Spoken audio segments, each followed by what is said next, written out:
Gear up. Today we're going to talk about the MK3A1 fully automatic shotgun, otherwise known as the jackhammer. It has a 6-round drum magazine that can be extended to 13 rounds and fires at a rate of 255 rounds per minute, making it the second highest rate of fire for a shotgun in the game. That being said, this has the most recoil of all the shotguns in the game while ADSing, as you can see from the spread pattern on the wall.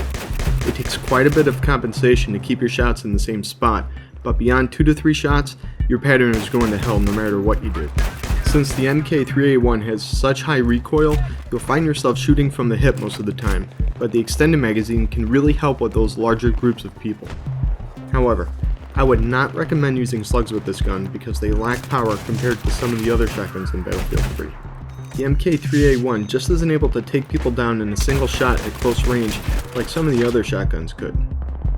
Whereas a single slug to the chest would take people down with the Spaz 12 or 870 MCS, the MK3A1 would only bring people's health down to about 25%. It would be rare when a single shot would kill someone if they weren't already wounded. That being said, I would recommend using buckshot or flechette rounds with this gun, since they offer a larger cone of contact and can take people down with the same number of shots as the slugs. This will give you a better chance of taking down the enemy since your likelihood of making your shots connect will have increased.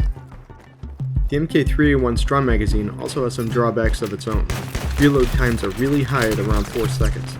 Even other mag-fed shotguns like the Saiga or USAS don't take as long as the MK3A1.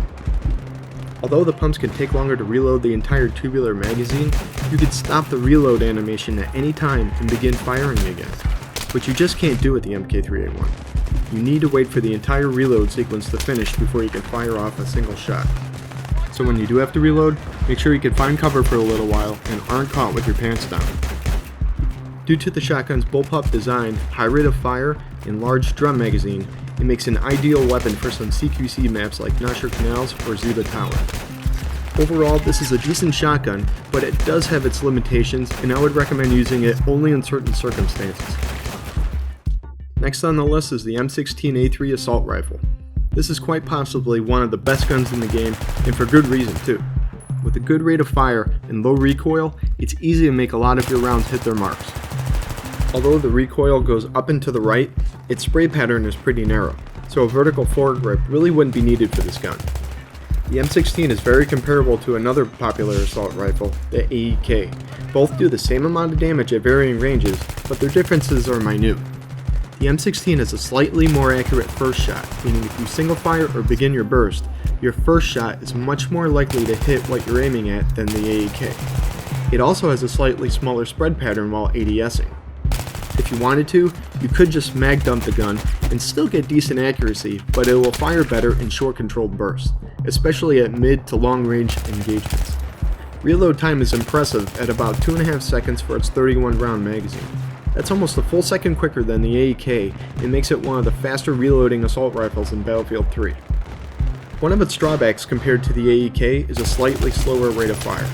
The M16 fires at 800 rounds per minute, while the AEK fires at 900 rounds per minute. This means that the AEK can kill its target quicker if both guns fire at the same time. Taking everything into account, the M16A3 is an excellent weapon of choice, and that's why it's the bread and butter weapon for many people in the community. Last on the list is the SCAR L carbine. I'm going to keep this one pretty simple. I do not like the SCAR L. It has a decent recoil, but that's about all it has going for it. It has terrible iron sights because it blocks much of your view, making it difficult to level up your rank at first.